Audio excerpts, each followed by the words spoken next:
ಸಂಗ್ರಾಮದಲ್ಲಿ ಅತಿ ಹೆಚ್ಚಿನ ಸ್ಥಾನ ಗೆಲ್ಲಲೇಬೇಕು ಅಂತ ಬಿಜೆಪಿ ಪಣ ತೊಟ್ಟಿದೆ. ಅದರಲ್ಲೂ ರಾಜ್ಯದಲ್ಲಿ ಅತಿ ಹೆಚ್ಚಿನ ಸ್ಥಾನ. ಹಾಗಾಗಿ ಮಂಗಳೂರಿಗೆ ಪ್ರಧಾನಿ ನರೇಂದ್ರ ಮೋದಿ ಅವರ ಎಂಟ್ರಿ ಆಯಿತು. ಬಿಲ್ಲವ ಮತಗಳನ್ನ ಸೆಳೆಯೋ ನಿಟ್ಟಿನಲ್ಲಿ ಬೃಹತ್ ರೋಡ್ ಶೋವನ್ನ ಕೂಡ ನಡೆಸಿದ್ರು. ಬಟ್ ಪ್ರಧಾನಿ ನರೇಂದ್ರ ಮೋದಿ ಅವರು ಬಂದ್ ಹೋದ ಬಳಿಕ ಬಿಲ್ಲವ ಸಂಘಟನೆಗಳಲ್ಲಿ ಭಿನ್ನಮತ ಸ್ಫೋಟಗೊಂಡಿದೆಯಂತೆ. ಕಾರಣ ಏನು? ಆ ಕುರಿತ ಸ್ಪೆಷಲ್ ರಿಪೋರ್ಟ್ ಇಲ್ಲಿದೆ ನೋಡಿ.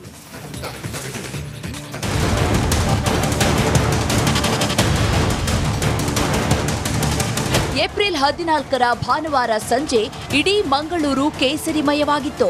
ಪ್ರಧಾನಿ ಮೋದಿ ಬಿಲ್ಲವರ ಗುರು ನಾರಾಯಣ ಗುರುಗಳ ಮೂರ್ತಿಗೆ ಮಾಲಾರ್ಪಣೆ ಮಾಡಿ ಭರ್ಜರಿ ರೋಡ್ ಶೋ ನಡೆಸಿದ್ರು.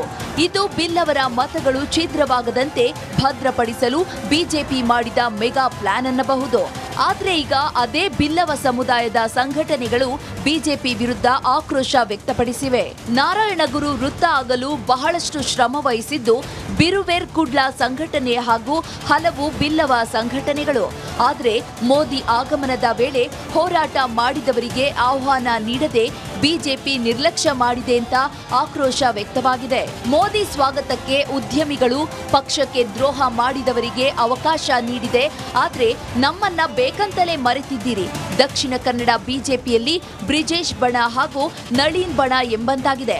ನಳೀನ್ ಕುಮಾರ್ ಜೊತೆಗೆ ಇರುವವರನ್ನ ಬಿಜೆಪಿ ಸೈಡ್ ಲೈನ್ ಮಾಡಲಾಗ್ತಾ ಇದೆ ಅಂತ ಬಿರುವೇರ್ ಕುಡ್ಲ ಸಂಘಟನೆ ಸಂಸ್ಥಾಪಕ ಅಧ್ಯಕ್ಷ ಉದಯ್ ಪೂಜಾರಿ ಆಕ್ರೋಶ ಹೊರಹಾಕಿದ್ದಾರೆ.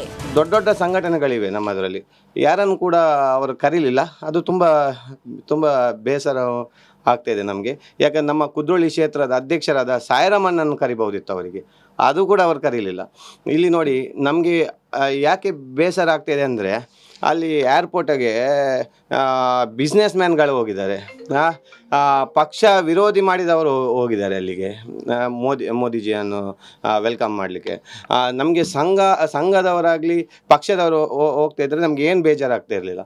ಇದು ಬೇಸರ ಆಗೋದು ನಮಗೆ ಅಂದರೆ ಯಾರು ಬಿಸ್ನೆಸ್ ಮ್ಯಾನ್ ಇದ್ದಾರೆ ಅವರಿಗೆ ಹೋಗ್ಬೋದಾ, ಯಾರು ಪಕ್ಷ ವಿರೋಧ ಯಾರು ಮಾಡಿದ್ದಾರೆ ಅವರಿಗೆ ಹೋಗ್ಬೋದಾ, ಅದೇ ನಮ್ಮ ಸಂಘಟನೆ ಅವರಿಗೆ ಕಾಣಲಿಲ್ವಾ ಅಂತ ನಮಗೆ ತುಂಬ ಬೇಸರ ಮೂಡಿದೆ. ಒಟ್ನಲ್ಲಿ ಮೋದಿ ಬಂದು ಹೋದ ಬಳಿಕ ಬಿಜೆಪಿಯಲ್ಲಿ ಇದ್ದ ಅಸಮಾಧಾನ ಸ್ಫೋಟಗೊಂಡಿದೆ. ಸಾವಿರಾರು ಸದಸ್ಯರನ್ನ ಹೊಂದಿದ್ದ ಬಿರುವೇರ್ ಕುಡ್ಲ ಸಂಘಟನೆ ತಿರುಗಿ ಬಿದ್ದಿದೆ. ಇದು ಬಿಜೆಪಿ ಮೇಲೆ ಯಾವ ರೀತಿ ಪರಿಣಾಮ ಬೀರುತ್ತೆ ಕಾದು ನೋಡಬೇಕಿದೆ. ಕ್ಯಾಮರಾ ಪರ್ಸನ್ ದಿವಾಕರ್ ಪದ್ಮುಂಜಾ ಜೊತೆ ದಿನೇಶ್ ಕಾಶಿಪಟ್ಟ, ರಿಪಬ್ಲಿಕ್ ಕನ್ನಡ, ಮಂಗಳೂರು.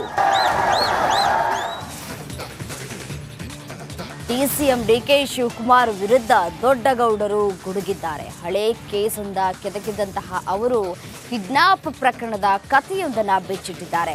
ಆ ಕುರಿತ ಒಂದು ವರದಿ ಎಲ್ಲಿದೆ?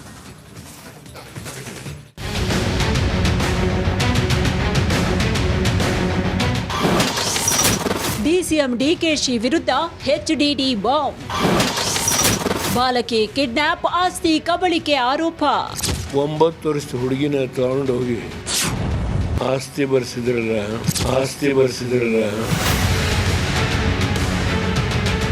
ಎಸ್, ಇದೇ ಹೇಳಿಕೆಗೆ ಡಿಸಿಎಂ ಡಿಕೆ ಶಿವಕುಮಾರ್ ಕಣ್ಣು ಕೆಂಪಗಾಗಿಸಿದೆ. 9 ವರ್ಷದ ಬಾಲಕಿಯನ್ನ ಕಿಡ್ನಾಪ್ ಮಾಡಿ ಆಸ್ತಿ ಬರ್ಸ್ಕೊಂಡಿದ್ರು ಅಂತ ಡಿಕೆಶಿ ವಿರುದ್ಧ ದೇವೇಗೌಡರು ಗಂಭೀರ ಆರೋಪವನ್ನ ಮಾಡಿದ್ದಾರೆ. 9 ವರ್ಷದ ಹುಡುಗಿನ ತಗೊಂಡು ಹೋಗಿ ಆಸ್ತಿ ಬರ್ಸಿದ್ರಲ್ಲ. ಸುಪ್ರೀಂ ಕೋರ್ಟಲ್ಲಿ ಕೇಸ್ ಗೆಲ್ತಾರೆ, ಇವರಿಗೆ ಮುಖಭಂಗ ಆಗುತ್ತೆ. ಡಿ ಕೆ ಶಿವಕುಮಾರ್ಗೆ ಅಮೆರಿಕದಿಂದ ಹಣ ಸಂಪಾದನೆ ಮಾಡ್ಕೊಂಡ್ಬಂದ ಮನುಷ್ಯ ಆಸ್ತಿ ಬರ್ಸಿದ್ರು. ದೇವೇಗೌಡರ ಈ ಆರೋಪಕ್ಕೆ ಡಿಸಿಎಂ ಡಿಕೆ ಶಿವಕುಮಾರ್ ಮಾತಾಡಿ ದೇವೇಗೌಡರ ಹೇಳಿಕೆ ಚಿಲ್ಲರೆ ಅಂತ ಕಿಡಿಕಾರಿದ್ರು. ಇಂಪಾರ್ಟೆಂಟ್ ಮೀಡಿಯಾನ ಅವರೊಂದು ಚಿಲ್ಲರೆ ಸ್ಟೇಟ್ಮೆಂಟ್ಗೆ ನಾನು ರಿಯಾಕ್ಟ್ ಮಾಡಕ್ಕೆ ನನಗೆ ಇಷ್ಟ ಇಲ್ಲ. ಲೆಟ್ ಮಿ ಕಮ್, ಕರೆದ್ಬಿಟ್ಟಿದ್ದೀನಿ. ಯಾವ್ದಾದ್ರು ಒಂದು ಒಳ್ಳೆ ವೇದಿಕೆಯನ್ನು ರೆಡಿ ಮಾಡಿ ಅಂತ ಅಸೆಂಬ್ಲಿ ಮಾಡೋಣ, ಆಮೇಲೆ ಮಾತಾಡೋಣ. ಇನ್ನು ತಂದೆಯ ಹೇಳಿಕೆಗೆ ಮಗ ಕುಮಾರಸ್ವಾಮಿ ಕೂಡ ಧ್ವನಿಗೂಡಿಸಿದ್ರು. ಬಾಲಕಿ ಕಿಡ್ನಾಪ್ ಮಾಡಿ ಬೆಂಗಳೂರು ಮೈಸೂರು ರಸ್ತೆಯಲ್ಲಿ ಜಮೀನು ಬರೆಸ್ಕೊಂಡ್ರು ಅಂತ ಎಚ್ಡಿಕೆ ಕೂಡ ಆರೋಪ ಮಾಡಿದ್ರು. ಇದು 96-97 ನಡೆದಂತ ಘಟನೆ. ಚೆಕ್ ಬೇಕಾ ಕೊಟ್ಟಿರೋದು? ಚೆಕ್ ಡಿಸಾನರ್ ಮಾಡಿರೋದು ಬೇಕಾ? ಎಲ್ಲ ಇಟ್ಟಿದೀವಪ್ಪ. ಏನ್ ಮಾಡಿದ್ರಿ? ಒಂದು ಮಗುನ ಕರ್ಕೊಂಡೋಗಿ ಕಿಡ್ನಾಪ್ ಮಾಡಿ ಅದೇ ಬೆಂಗಳೂರು ಮೈಸೂರು ರೋಡಲ್ಲಿ ಜಮೀನು ಬರ್ಸ್ಕೊಳ್ಳಿಕ್ಕೆ ಏನೇನು ನಡೆಸಿದ್ದೀರಿ? ಇತಿಹಾಸಗಳಿದೆ.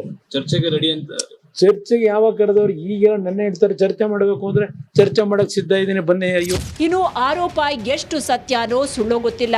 ಎಲೆಕ್ಷನ್ ವೇಳೆ ಈ ಆರೋಪ ರಾಜಕೀಯ ವಲಯದಲ್ಲಿ